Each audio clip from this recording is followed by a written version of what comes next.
Só esses três.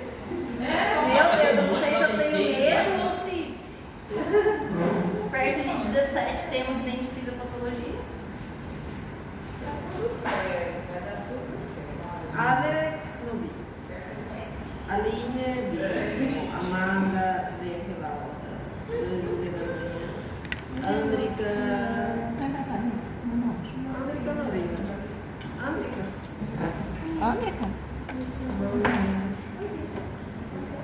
Anitta Belli vem aquela hora. Bruna Guimarães aquela hora. Carmen. César. Cristian. Evangelina. Giovanni. Ilana Novino. Joyce também estava. Cássia Vila. Luciana. Não. Luiz Felipe Novino. O que passou, Luiz Felipe? Quem que é, doutora? Luiz Felipe é aquele que ficava aqui na frente, sentava aqui na frente do senhor. Ah, o senhor, ele veio hoje. Ele tava na aula do Dr. Medina. Ele tava na aula do Dr. Medina, ele tava. É o senhorzinho? Não, o senhorzinho é o senhor. Não, ele é só José. fisiologia. Eu acho que esse que o senhor não não que usa óculos, né? Ele tava aí. Ah, ele veio na aula Que de veio na aula inglês de e foi inglês, embora. Tá, senta aqui na frente. Sim. Ele foi embora. O Luiz é aquele. E aquele que senta ali no fundo é o Alex, que é o Olondió. Ele veio também. Sim, eu não lindo não. Então pode Vitor também, vem? Sim, o Moro. Então, Múbia, Lívia, Não, ela vai dar hoje. Verônica, no al centro de día malaria. No al centro de día malaria. No, acá no me gusta cuando estaba llamando. Malaria todavía no sé. Monique. Cadê nossa representante? A gente até votou por você. A senhora votou? Hã? Votou, né, doutora? Só votou Monique. 5 vezes, né? 5 vezes. Tá, né? Tá, você colocou Monique. Só que eu tô sem internet. Mas não precisa de internet. Não, mas eu não tô conseguindo abrir. A senhora já mandou já. Ah lá. Eu não consigo fazer não. Peraí, doutora, eu não consegui. Es bueno que empiecen ya a hacer sus resúmenes para que no se confundan después con Chagas y con dengue, ¿verdad? Dengue y malaria es un poco parecido. Parecido, né? Para la final son muchos temas. Doutora, mas agora passou a P1, a gente tem 2 semanas de aula, já vai lá para 2. 2 semanas de aula só. Dá um mês. Não, mês. Nossa, eu tô muito adiantada. É, não, a pura senhora e não, isso aqui já. Misericórdia. Pegou? Peguei. Obrigada. Entonces, ¿cómo están? ¿Todo bien? Bem. El día de hoy estaremos hablando sobre lo que sería la malaria, también conocida como paludismo. Paludismo. Anoten también porque en algunas bibliografías, en algunos libros se coloca solamente paludismo, no se coloca malaria, pero es la misma cosa. Paludismo e malária. Acá en Paraguay, en el guaraní, le llamamos de acanundulo. Acanundú sería fiebre, el U sería tener calofrío. Entonces, acanundulo, cuando dice el paciente, prácticamente se refiere a lo que sería esta enfermedad. Esta enfermedad va a ser causada por un protozoario. Este protozoario va a ser transmitido por el mosquito, que va a ser el mosquito anófeles, y veremos que el cuadro de este paciente puede ser crónico y recidivante. El paciente presenta la enfermedad, si no se cura de forma correcta, digamos así, entonces el paciente puede estar presentando los cuadros durante la evolución de esa enfermedad.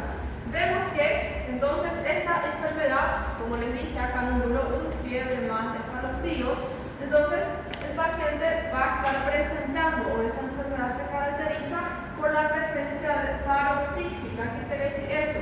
El paciente tiene el cuadro, después parece que mejora, pero después generalmente al tercer cuarto día va a tener nuevamente lo que sería el cuadro intenso y brusco.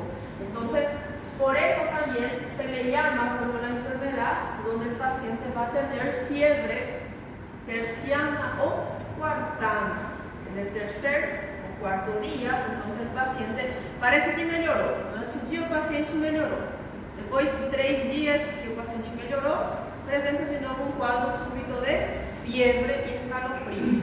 Después el paciente al día siguiente mejora, parece que no aconteceu nada. Y después de 3 a 4 días vuelve a tener lo que es ese cuadro. Por eso se conoce como una fiebre terciana, porque aparece 3 días el paciente melhora, el tercer día apresenta. O fiebre cuartana. El paciente está bien los 4 días y en el cuarto día, generalmente por la tarde, empieza a desarrollar ese cuadro de fiebre con escalofríos. Doutora, e aí os sintomas são depois do quarto dia são contínuos ou ele pode Continuo, dar pero a veces mejora y después tiene otra vez. Entonces, eso puede cronificarse, ¿verdad? Y vemos que el paciente, ¿por qué tiene esa fiebre terciana cuartana? Porque vemos que esos protozoarios van a estar afectando especialmente los glóbulos rojos. Se van a estar multiplicando de esos glóbulos rojos y al tercer cuarto día van a estar lisando, destruyendo lo que serían esos glóbulos rojos y van a estar dispersados en la parte de la torrente sanguínea. Entonces, cuando eso sucede, el paciente empieza a presentar una fiebre porque aumenta la cantidad de protozoarios del organismo y el organismo le quiere combatir a ese microorganismo. Entonces, cuando él fica mejorando, entonces él quiere decir que está dentro de los glóbulos rojos multiplicándose lo que serían estos protozoarios. Vemos que el paciente entonces presenta fiebre, escalofríos, presenta sudoraciones y también va a estar presentando, cuando el cuadro empieza a agudizarse, cuando se prolonga la manifestación, entonces el paciente tiene una esplenomegalia y también va a estar desarrollando una anemia de tipo hemolítica, porque, como les dije, ese protozoario se multiplica dentro de los glóbulos rojos. Llega al tercer cuarto día, destruye ese glóbulo rojo y empieza a afectar otros glóbulos rojos para hacer nuevamente esa multiplicación. Todas las veces, en esos 3 a 4 días, entonces va a estar destruyéndose glóbulos rojos. Entonces, vemos que si yo le hago al paciente lo que sería un hemograma, voy a estar encontrando que el paciente va a tener una anemia de tipo hemolítica, porque vamos a estar encontrando lo que serían los glóbulos rojos rasgados. ¿Por qué? Tercer cuarto día, antes de llegar a sus 120 días de vida, los glóbulos rojos se van a estar destruyendo. Y vemos que el paciente va a estar evolucionando con un cuadro anémico. Vamos a estar viendo que va a estar amarillento la piel del paciente, porque toda vez que esos glóbulos rojos se rompen, entonces van a estar saliendo todo lo que hay dentro de esas hemácias. ¿Y qué es lo que tenemos dentro de las hemácias? Tenemos la bilirrubina. La bilirrubina indirecta. Entonces, esa bilirrubina indirecta, cuando sale de dentro de los glóbulos rojos, va a estar implementando o va a estar pigmentando lo que es la parte de la piel del paciente. Por eso el paciente se queda amarillo, se queda pálido el paciente, porque la cantidad de bilirrubina no llegó até o fígado, então fica expuesto una parte, se queda, digamos así, disperso por la parte de la piel, por los capilares del paciente. ¿Y por qué hay una esplenomegalia? Sabemos que el vaso es conocido como si fuera el cementerio de los glóbulos rojos. ¿Qué quiere decir eso? Llega a 120 días de vida de los glóbulos rojos y ese glóbulo rojo pasa a lo que sería el vaso, donde es destruido, donde sucede lo que es la hemocateresis. Vemos que si llegan sangre, si llega glóbulo rojo que ya están destruidos, entonces eso empieza a ver el vaso, empieza a ver que hay algo malo ahí, porque no viene do jeitinho que ele quer, no viene redondeado, ni cóncavo, nada. Entonces él empieza a realizar, como le llega todos esos glóbulos rojos rotos, entonces él empieza a tener una respuesta inflamatoria. Entonces por eso es que empieza a aumentar lo que es el vaso en mi paciente.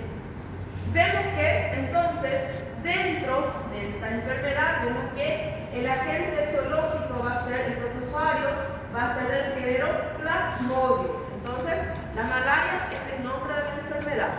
El agente etiológico va a ser el Plasmodium. Vamos a ver que ese Plasmodium también se van a estar clasificando. El Plasmodium vivax, falciparum, malaria. Cada una de ellas provoca la enfermedad, pero dentro de ellas la que es más complicada, la que es más severa va a ser el Plasmodium falciparum. ¿Por qué? Porque la malaria, el Plasmodium falciparum va a estar desarrollando en el paciente lo que se conoce como una malaria cerebral. El Plasmodium falciparum entonces desarrolla lo que el coma en el paciente. Entonces, por eso es el más complicado, el más severo entre las especies. Vemos que Doutora, só uma dúvida. Dentro do gênero Plasmodium tem um falcímero. Falcíparo, que é o Falcíparo. Plasmodium falcíparo. Prácticamente la malaria es la doença, digamos así, ¿no?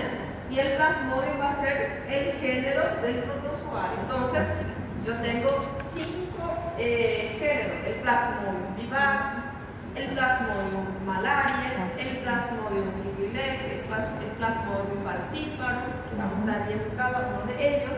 Entonces, entre ellos, el de peor pronóstico va a ser el Plasmodium falciparum. É o pior. Como que é o nome, doutora?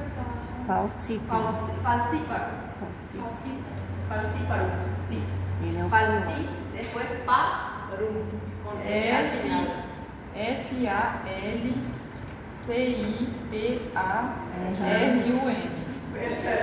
Falcíparo. Ele é o pior. Pior é mais fácil. O pior é o diagnóstico. First place, né? É, tipo assim, o pior é o diagnóstico, eu entendi.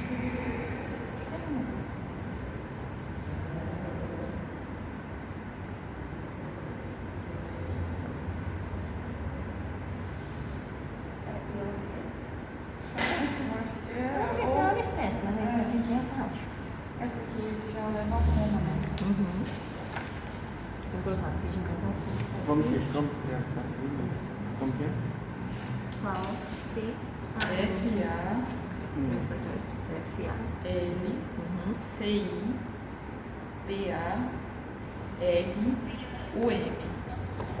O M? Ele já dá um coma? Já entra um coma? Espécie?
A veces yo pregunto en el examen, coloco un caso clínico y me colocan, se olvidan de colocar el Plasmodium. Se acuerdan de vivax, se acuerdan que es falciparum, pero acá es nombre y apellido, ¿sí? Está bien. Entonces, veremos que la transmisión de la malaria va a ser de persona a persona a través de la picadura de lo que sería el mosquito. Y veremos que también se puede hacer la transmisión a través de otras fuentes que vamos a estar viendo.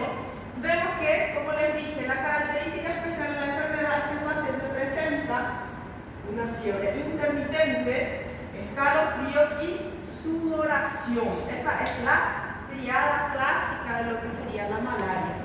Y vemos que muchas de las veces cuando estos pacientes no se tratan a tiempo o no terminan su tratamiento de forma correcta, entonces los pacientes pueden estar evolucionando a la cronificación de esa enfermedad. Muchas veces el paciente parece que mejora, pero después va a tener lo que serían las recaídas. Eso pasa porque no hizo un tratamiento correcto o a veces no hace un tratamiento. Porque generalmente esta enfermedad afecta más a las personas que trabajan más lejanamente, donde hay bosques, esas cosas, en las plantaciones. Vemos que el agente etiológico va a ser un esporozoario. Vemos que es del orden Eucaucida. Vemos que es la familia Plasmodiae y vemos que es del género Plasmodium. Entonces, por eso que siempre colocamos Plasmodium P porque tenemos 5 clasificaciones. Y vemos que las especies. La especie yo tengo el Plasmodium vivax, tengo el Plasmodium falciparum, tengo el ovale, tengo el malariae y tengo el, creo que así se escribía, en el otro slide. Casi. El último. Ese nunca no le pregunto porque es el que menos se estudió. Él, por ejemplo, hasta ahora no se le estudió tanto, no se sabe su periodo de incubación exacto, porque es el que menos afecta en la región. De los otros vemos que el más frecuente es el malaria, el que es más complicado, el que más severo es el falciparum, y vemos que entre sus otras características veremos que el agente etiológico entonces va a ser es un parásito intraeritrocitario. ¿Por qué? Porque va a estar afectando la parte interna de los glóbulos rojos, por eso es intraeritrocitario. Doutor, o mais comum é esse malaria. Sí.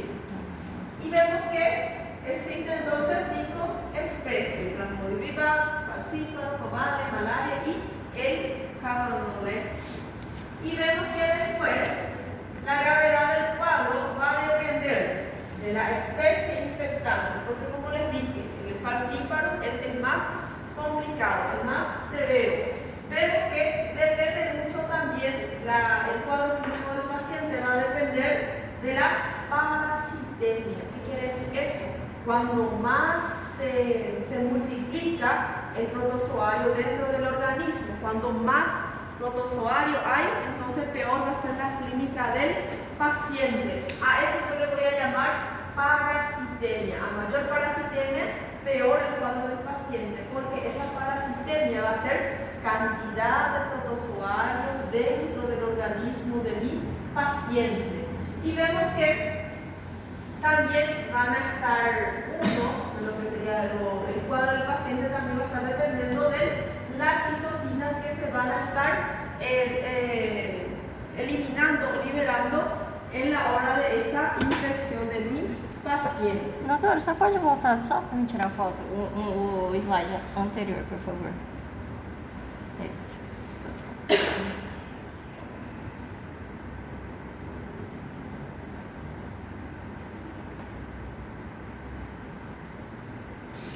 Obrigada. Acá. Entonces, el vivax y el malaria es uno de los más frecuentes. Acá, por ejemplo, dice que es vivax, pero también el malaria es uno de los más frecuentes. El más complicado, el más severo, va a ser el falciparum. Y como vemos, el Plasmodium cabriolensis, entonces, ¿cómo se fue? Como se estudió, digamos, la última vez, el año que se estudió fue en el año 2010, no se sabe mucho de él, no se sabe su periodo de incubación y también es al igual que los otros, excepto el falciparum, entonces no tiene una característica que le esté llamando demasiado la atención. El falciparum llama la atención porque es el más complicado entre ellos. Entonces vemos que en la parte epidemiológica, los determinantes epidemiológicos van a ser la composición inmunológica y genética de la población. Si en una determinada región, por ejemplo, hay muchos casos de enfermedades de base, el paciente desnutrido, deshidratado, pacientes que tienen parásitos recurrentes, falta toda la parte de salud, no le está ayudando, entonces todo eso va a estar ayudando a que el paciente presente el cuadro clínico y muchas veces se cronifique, sea más complicado en esos pacientes. La especie del parásito y también la especie del mosquito en la comunidad. Si es que ese anófeles no hay en la población, entonces no va a poder estar pasándose lo que es la malaria porque yo no tengo el vector. Tengo que tener el vector para pasar lo que es la enfermedad. Temperatura y nivel de la lluvia, al igual que la dengue.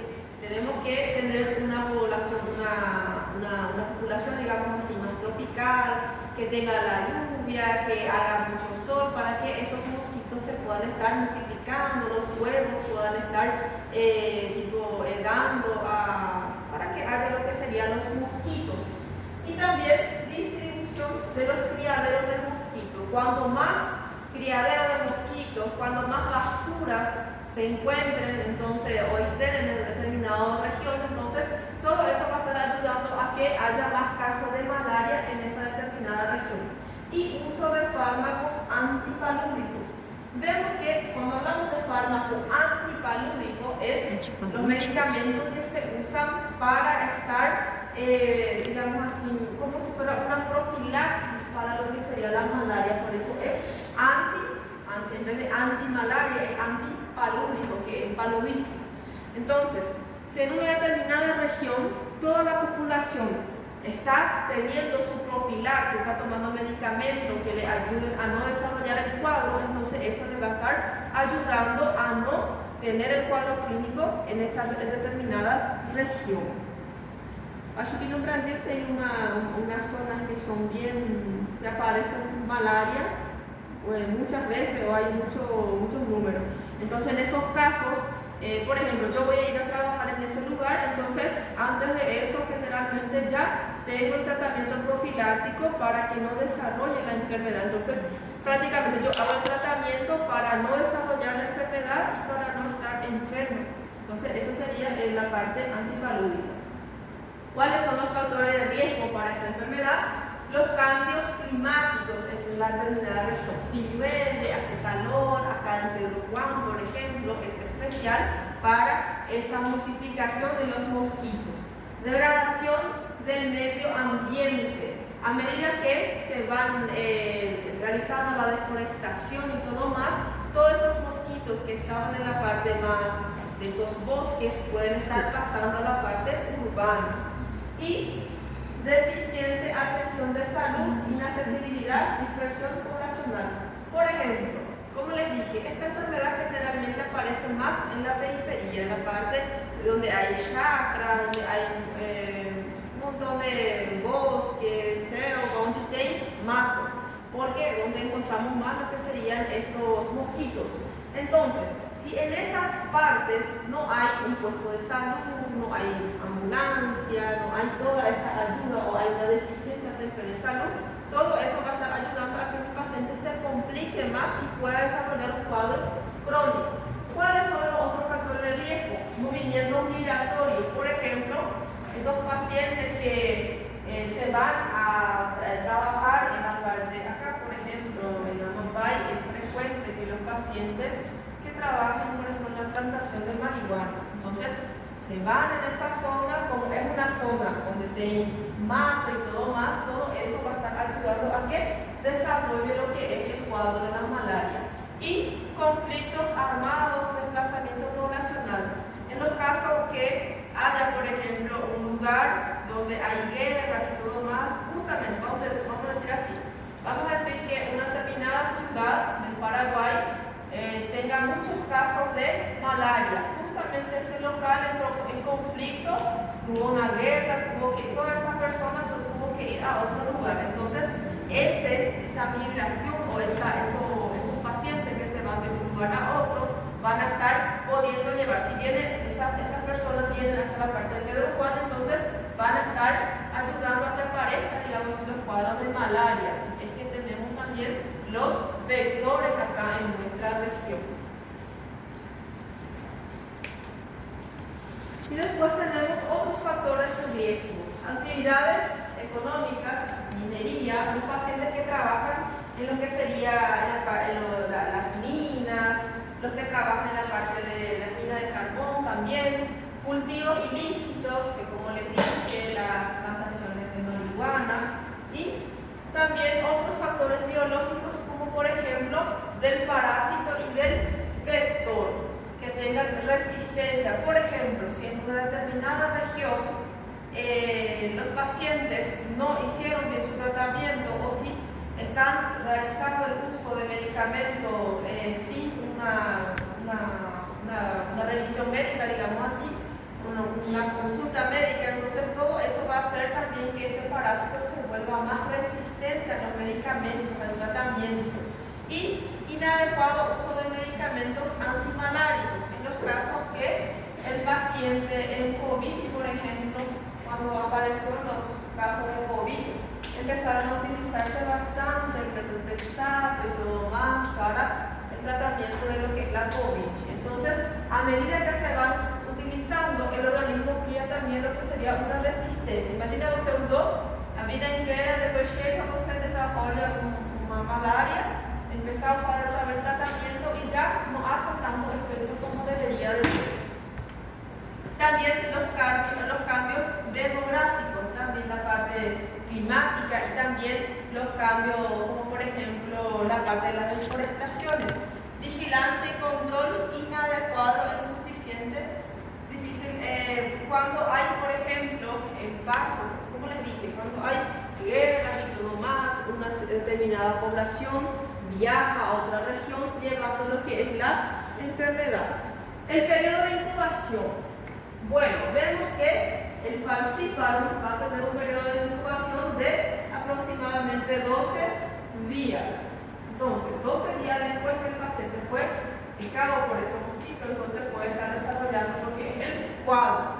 Pero ese va a estar también un poco, 12 días es el límite, digamos, pero puede ser que 6 días después que el paciente fue picado desarrolle el cuadro o hasta puede llegar a 12 meses estando en periodo de incubación. Vemos que el Plasmodium vivax va a tener un periodo estimado entre 14 días de periodo de incubación, pero los síntomas pueden aparecer 10 días después o 12 meses después, dependiendo mucho también de la inmunidad de mi paciente. Después un Plasmodium ovale de 14 días de periodo de incubación, pero esos síntomas aparecen entre los 14 días o hasta 12 meses. Y como les dije, como este último de acá fue descrito por primera vez en 2010, entonces no hay estudios suficientes que me digan qué su periodo de incubación exacta.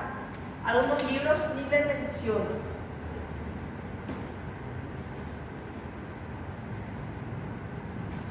Entonces es prácticamente esto lo que va a estar pasando. Una vez que el mosquito se alimenta de lo que es la sangre del paciente, va a estar pasando lo que es el protozoario en el organismo del paciente y va a estar afectando lo que serían las células hepáticas, especialmente los hepatocitos, y después se va a estar liberando hacia la parte, cuando hay una lisis, hay una liberación hacia la parte de la torrente. Cuando sale la torrente, cuando están dentro todavía de los hepatocitos, son llamados esquizontes maduros.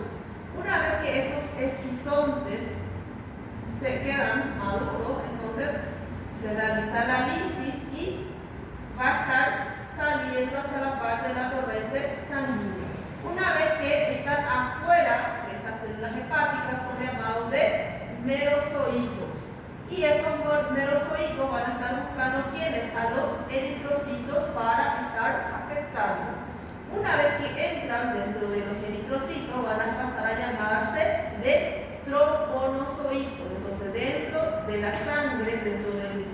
eritrocito pasa a llamarse troponozoito. Vemos que después nuevamente se va a estar multiplicando dentro de lo que serían los eritrocitos hasta que llega en su maduración, que va a ser llamado de esquizontes, y esos esquizontes son intraeritrocitarios. Una vez ya multiplicados suficientes, van a estar realizando lo que es la lisis de ese eritrocito para estar saliendo a otros nuevos eritrocitos. Entonces, dentro de esos eritrocitos también necesitan pasar sí o sí por el eritrocito, porque dentro del eritrocito se van a estar convirtiendo o van a estar generando lo que serían los eritrocitos, los gametocitos que van a ser masculino y femenino. Entonces, dentro de la sangre sí o sí pasa para estar realizando lo que sería esa diferenciación entre gametocitos, masculino y femenino. Y después, estos gametocitos y todo más van a estar afectando, si es que no salen la parte, van a estar afectando nuevas células sanguíneas y todo más dentro del organismo, hasta que estos eritrocitos, que van a ser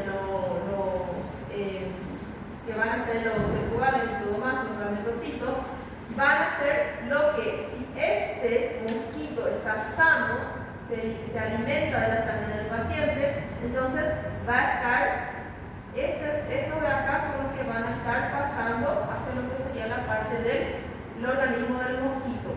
Y dentro del organismo del mosquito va a suceder lo que sería, vamos a tener el microgameto.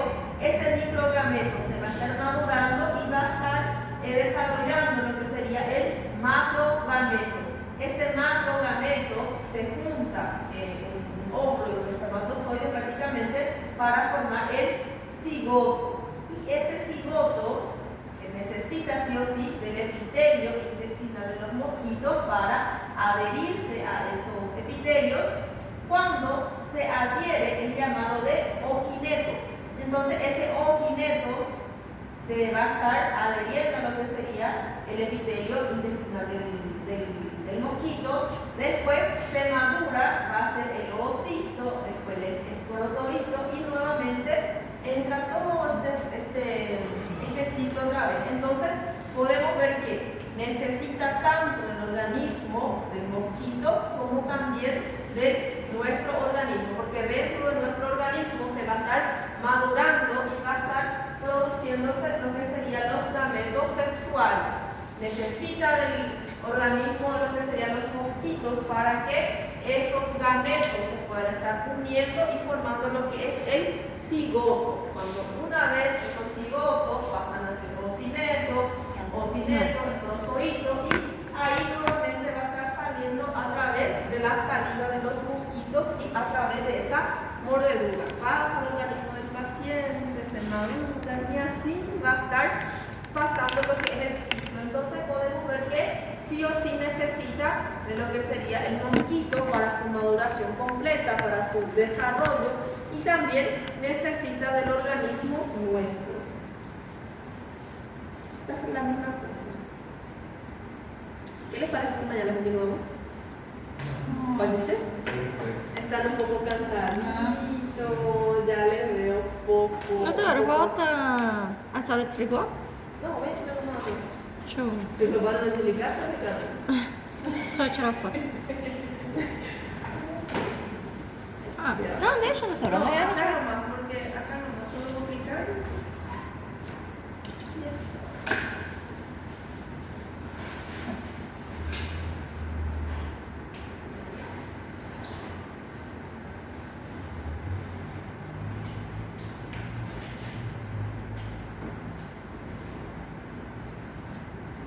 Obrigada. Já tá? Sim, obrigada, doutora. Tô cansadinha, né? Tá cansadinho. Já tá liberado? Sim, já tá liberado. Vai ficar?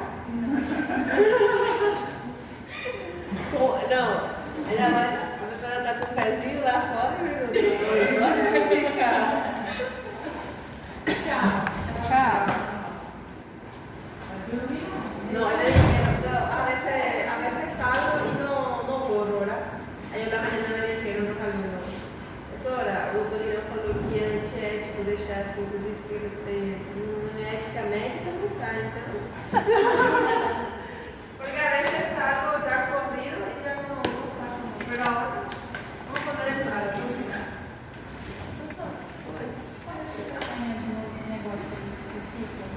Sí. No corro de la escena, pero les voy a explicar. Tchau. Chao. Alô, você tá aqui agora?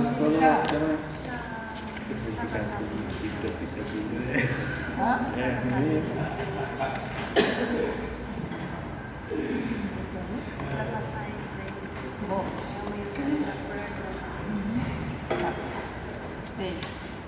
Ai, meu Deus do céu. Quero dar uns amassos pra minha filha agora.